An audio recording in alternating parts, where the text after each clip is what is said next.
Going on, you guys? My name is Rayge, and we are back today to start off the second node here of the legendary section in Dark Dimension 6, excluding Horseman and as well as Apocalypse himself. So it is going to be the exact same characters that I've utilized, with being Omega Red, Black Cat, Nova, Shuri, and then as well as Phoenix. These characters did exceptionally well in the first node. Let's see how they do now for the second. Let's get right to it. Putting Shuri and Phoenix on opposite corners does help me a great deal, just because with both of them being quite squishy, we need to be mindful of their survivability when going through these legendary nodes. So starting off, we are up against this mixture here of, you know, some of these Ravager characters, Darkhold, you know, even Rebirth as well. So I mean, it's just honestly a random mix here, but what we want to start things off is controlling Wong. I think having him controlled is really pivotal for just being able to land abilities and be able to control some of these enemies. I also utilize a stun there, as you can see on Carter, just to kind of slow her down, but we're going to be using a lot of our crowd controlling aspects on this team, which makes it a really you know, streamlined to be able to control the pace that we want to go at. Damage wise, we want to be focusing on some of the damage dealers early on in this wave, because some of them, like Doctor Strange, Heartless, can deal a lot of damage when they get their ultimates off. So you can see I'm focusing on Agent Venom. I'm trying to target Doctor Strange, Heartless, and then being able to land the Nova ultimate is pretty big here, because it gives us some supportive buffs for some burst damage. But again, we're just allocating damage and being mindful of those key targets, including Strange. Doctor Strange himself is another good one too, because he can have a revive, and you want to be mindful about who goes down as well. But as you can see, I'm focusing on the damage dealers, and then Doctor Strange, you know, passively with the damage. And thankfully that right side is pretty squishy actually, so I was mildly surprised at how fast they were dropping, considering this is Dark Dimension 6. But some of these characters can be built, it looks like in this wave anyways, they're a lot more squishy. Finally, Wong does get to take his turn. He gets the taunt, and we've been able to hold him back long enough, but we were able to take down those key targets as noted. So at this point, we finally get a chance. My Phoenix gets to use her special there to actually give my team defense up. But we wanted that because now, check this out.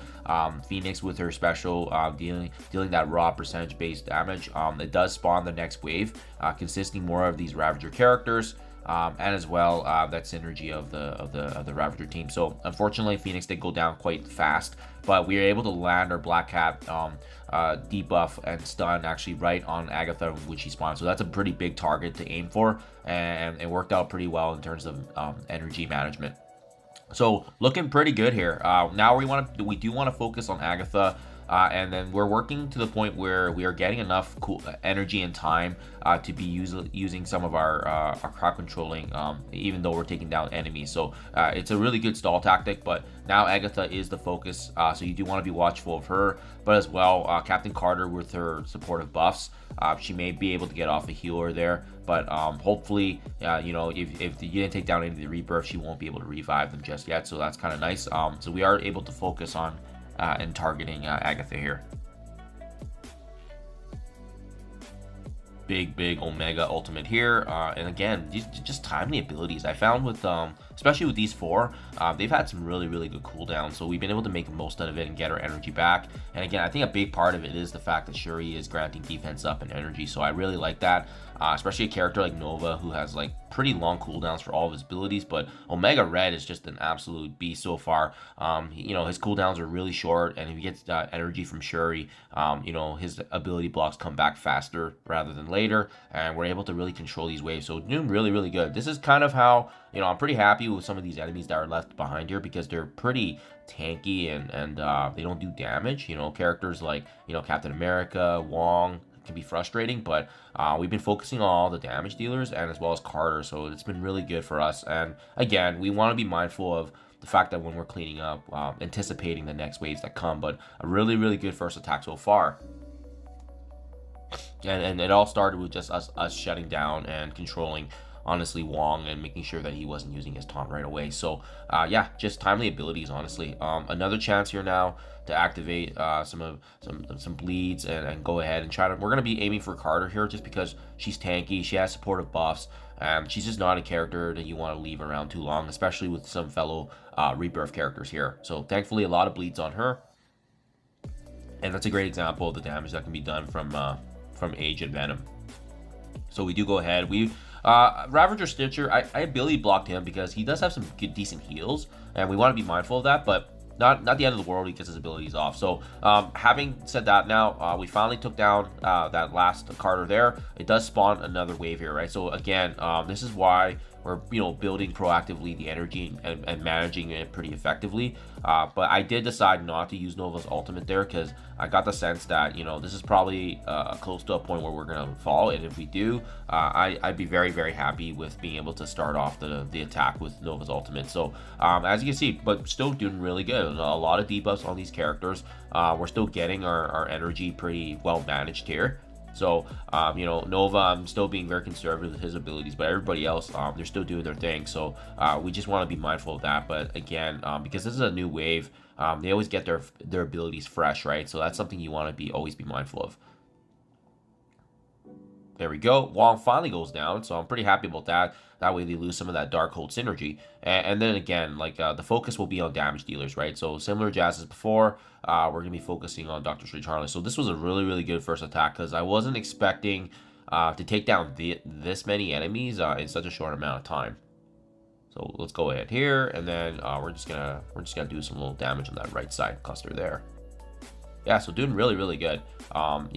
Obviously it would have been nice to take care of that Captain America, but I mean, it is what it is. We're still looking at our cooldowns, and finally Dr. Strange Heartless does go down. We're able to heal up our team, looking really good. So as you can see, that Agent Venom is still here and he's kicking around, but I mean, we want to be mindful of these characters that have the health-based attacks with Ravager Stitcher. So I am just cleaning that up right now, and thankfully with this wave we can clean up the most of the board. I believe we can clean up the majority of them before the next wave spawns, and a good way to track this is just checking out the MarvelStrikeForce.com website.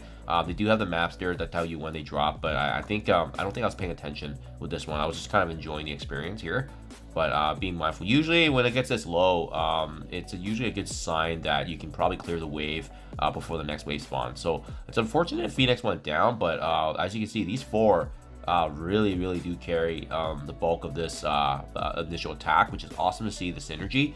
As well as folks not folks hating on Cherry when she's actually a pretty decent character, honestly. I haven't really seen, maybe we'll see it later on in the other legendary nodes with Horseman, but now we finally start things off here with this fantastic 4 cluster, and this is one where I do believe there's a burst damage coming, so you want to embrace for that. But in the meantime, we're just going to try to do our best with some abilities, right?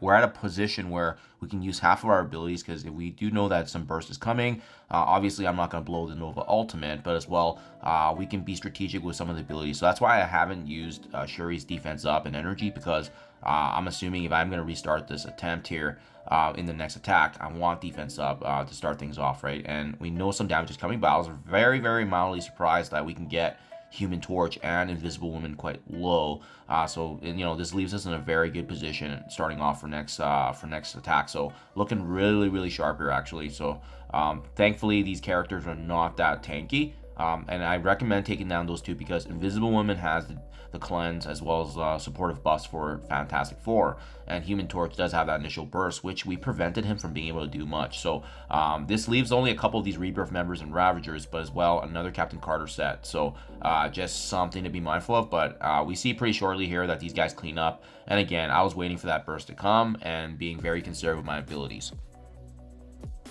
Now we are back with full force, and it's kind of cool. So what happened in my last attempt is, I guess Captain Carter actually used a revive and brought back Agent Venom from a previous node, and previous wave, and we ended up here actually with the solo Agent Venom, which helped a great deal because we could just build up our energy a little bit more.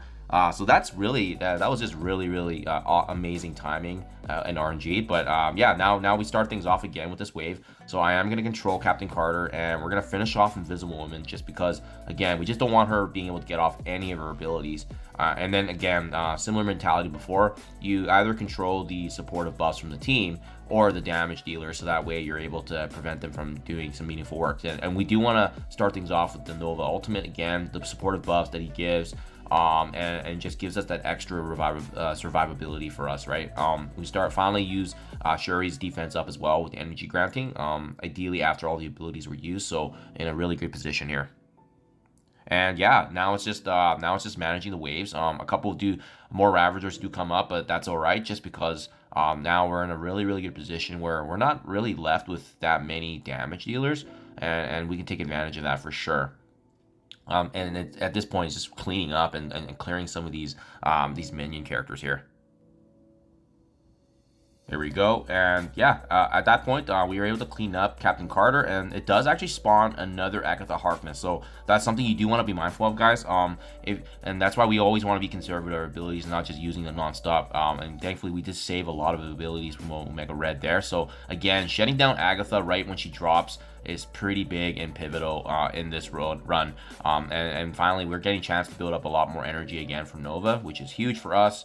So I figured, why the heck not activate the AoE ultimate once again, and we get more chances here for just being able to do them burst, add some barrier to the team. But looking really good. 12 characters remaining, and what a really hard second hit that we've done. And again, not too bad with these characters in the legendary section, guys. I know the selection for these characters weren't great, but great to see that the synergy, especially Nova, Omega Red, Black Cat, really putting in their work for their legendary warfare, and even Phoenix and Shuri providing that much needed support on the sideline, whether it's damage, whether it's the defense up with energy, deflex, and so forth. Unfortunately, Agatha Harkness does actually get her abilities off finally. We weren't able to target her because she was shrouded, but thankfully our Phoenix has not activated Dark Phoenix mode yet either. So we got some incoming damage that we're going to be able to really take advantage of here. So again, defense up, granting energy back, looking really good here. This could be a pretty problematic wave once Agatha Harkness gets going. But again, like I said, oh my goodness, just look at that damage that she can do, right? And we're going to take advantage of this. We're going to just try to go for the finish line here with our burst of damage. And looking pretty good. The Ravagers are pretty prominent in this wave, but we cleaned up the supportive cast like Carter and Captain America, and Agatha Harkness is done. So, I mean, we're in a pretty good spot. 9 characters remaining. With 8 left, that does spawn actually to the pair of the Doctor Stranges. So again, there's that combo, that wombo combo again with revive and offense. Just gotta be mindful of that when you're going through it. Especially both of them having their pretty notable ultimate abilities if you leave them hanging around too long. So thankfully we got Omega Red controlling them. So we just want to take advantage of Phoenix's abilities as much as we can. And always look at the turn meter too, right? I saw that Strange's turns was coming up, and then we are able to ability block there. So Phoenix isn't going to last it much longer, but we do see Wong unfortunately gets his taunt on, and this is kind of probably going to be the stopper here. We finished off Agatha Harkness at least, which is big, but once Wong gets his taunt going with Safeguard, it's really hard to escape that, and I recognize that as well. So you may not be able to do much, and now we get to see some of their abilities go, right? So at this point, I am recognizing that this is probably going to be a failed attempt, especially with Human Torch there activating the ultimate. But all right, we're just going to make do what we got, bring energy back, see how much damage we can do. Ideally, if you can end this off with a couple of characters, even if you fail, we want to be in that position where we can build up energy once again. So that's always the mentality, right? Even if you can't finish the wave, I would rather, fail this attempt with a few enemies remaining so that I can build energy, so that way I'm better positioned for the next wave, as opposed to just getting it done with a 2-shot or 1-shot attempt, because sometimes we just don't get that fortunate RNG of building up energy, and we need every advantage we can get, especially when you're starting off a node. So we go ahead, we don't care that Doctor Strange Heartless uses his ultimate. To be honest, I was expecting it. We know it would have been a pretty hard way to finish this in 2 attacks, but now we get that opportunity here to build up energy, and now we're just soaking up the damage here. Obviously, they go down, but that's okay. We're going to be now well positioned to build up energy in this last and final attack. So, yeah, only 4 of them left, and this is an opportunity, like I said, this is where you want to be at, guys. Leaving characters like this, we were okay using a special on Strange Heartless just because I don't want him doing more damage, right? And you want to be mindful of characters like that, but now we're really taking advantage of the fact that we have these extra turns to build up, right? And it's gonna be close, but I want to be mindful with Shuri as well, not to overuse her abilities. We want that defense up for the next no, just because we don't know what that's going to entail. But we were okay with Black Cat just shutting down at least Doctor Strange. And now Miss Marvel, ideally she's the one you want to be ending the turn with, just because she's tankier. And look at Black Cat just finally getting her turns back. It's amazing. Her speed really makes that differential. Omega Red's ready to go. So we're looking really, really good here for energy. And this is exactly what you want to be doing in terms of the setup, guys. So I think it just sets us up for success when you have a really full, a roster already that has all their cooldowns ready to go. So there you guys have it. That is the completion of the last and final node here for the legendary, excluding Horseman and Apocalypse. And again, 3 attacks. Pretty happy with how that turned out. A really, really decent team. And allow me to show you guys again where I'm kind of standing right now in the standings for the Dark Dimension 6 progress. Again, still in the top 1500, 1245, but yeah, my TCP being 30 million, I always like to check out the other characters rosters here. So Vinny-san here, 47 million. So you can kind of just see the big differential shift between where my roster is at and theirs, and it's all about building those quality characters. But pretty happy with how this turned out, guys. So thank you as always for following along, guys. I really appreciate you, and as well, this has been quite a journey. We're so close to finishing. Thank you, and I'll catch you guys in the next one.